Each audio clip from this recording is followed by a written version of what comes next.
지금 최근 경선 후보를 불출마하겠다고 선언한 오세훈 시장을 찾아가서 손을 내미는 모습이 여러 차례 지금 포착이 되고 있습니다.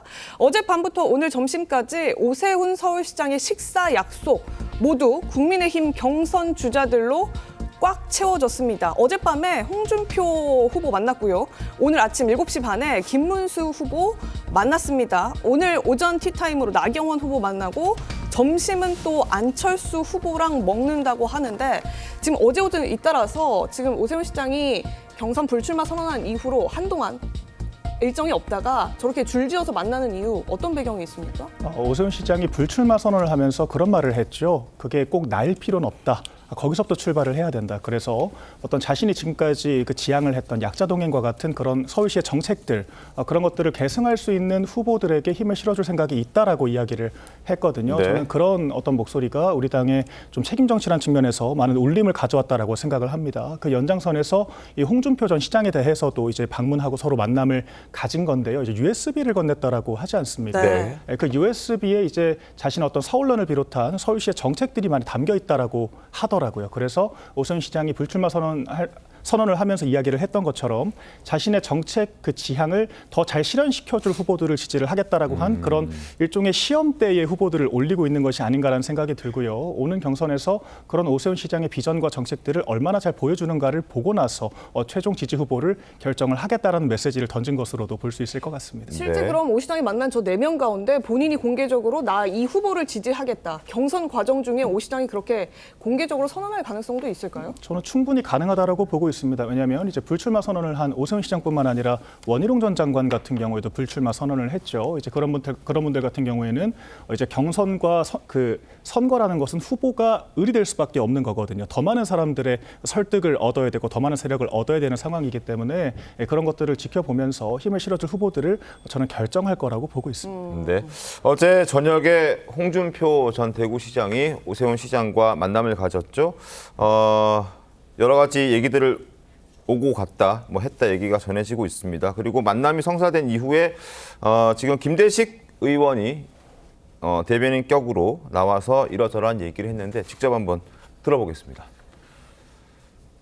홍준표 경선 후보와 오세훈 서울시장과 두 분이서 약 1시간 20분 정도 이 관저에서 만찬을 함께 하면서 많은 대화를 나누었습니다.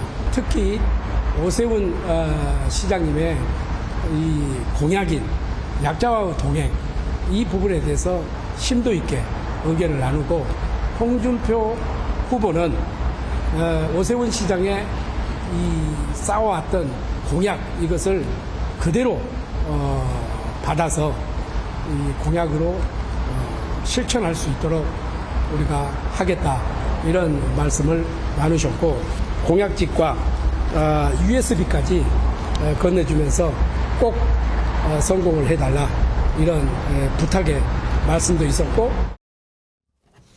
자, 그리고 이제 앞서도 말씀드렸지만 오늘 조찬 모임 김문수 후보와 했고 그리고 나경원, 안철수 두 사람과도 오늘 오전 중에 다 만나는 걸로 일정이 잡혀져 있습니다. 그들의 목소리도 한번 들어보겠습니다. 서울 시내 여러 가지 있는 문제부터 정치적 현안까지 서로 공감하는 게 많기 때문에 저하고 오 시장하고는 굉장히 인연이 깊습니다. 내일 또 어떻게 하면 우리가 이번 대선에서 이길 수 있을 건지. 오 시장 정책 중에서 약자와의 동행 부분에 대해서는 적극적으로 수용하고 더 발전시키겠다는 말씀드립니다. 송영 변호사님, 지금 그 홍준표 전 대구시장에게 USB와 공약집을 건네줬다라고 지금 얘기가 나오지 않습니까?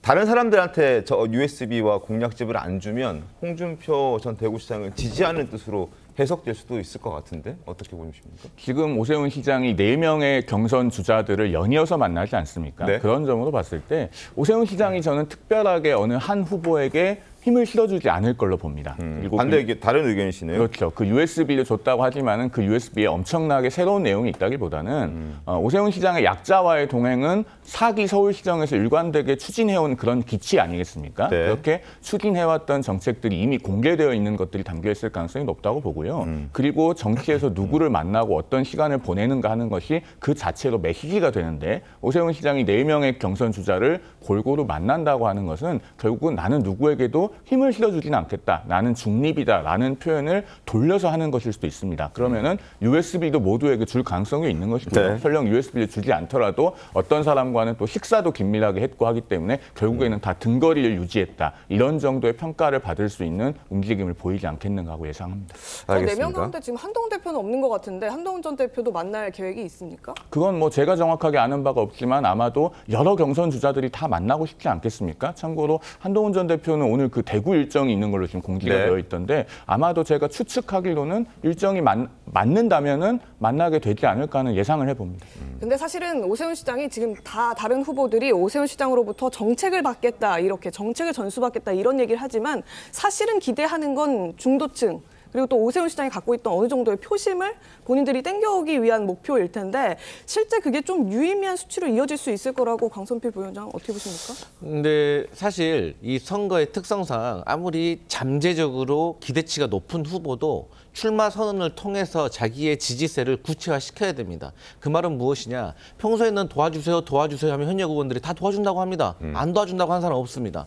하지만 출마를 해야 정말로 그 캠프에 가서 줄을 서고 이름을 밝히면서 공개적으로 돕기 시작하면 그 현역 의원의 지지세가 함께 결합이 돼서 구체적인 어떤 실체가 되는 것이고 그 실체가 여론조사에 반영이 돼서 그 사람의 잠재력이 실제화되는 건데 아직 오세훈 시장은 불출마를 선언했습니다. 그러니까 출마를 하기도 전에 불출마를 했기 때문에 이런 세력이 형성화되어 있지가 않습니다. 그리고 오세훈 시장은 지금 정치적 중립을 지켜야 하는 단체장이기 때문에 실질적으로 세력이 가서 현실화되기는 좀 어려운 측면이 있다. 그럼에도 불구하고 오세훈의 이 중도적인 이미지가 사실 한동훈이나 안철수에게 가는 것보다는 아무래도 탄핵에 반대하셨던 분들에게 갖는 것이 조금 더 효과는 더 커 보일 것 같습니다.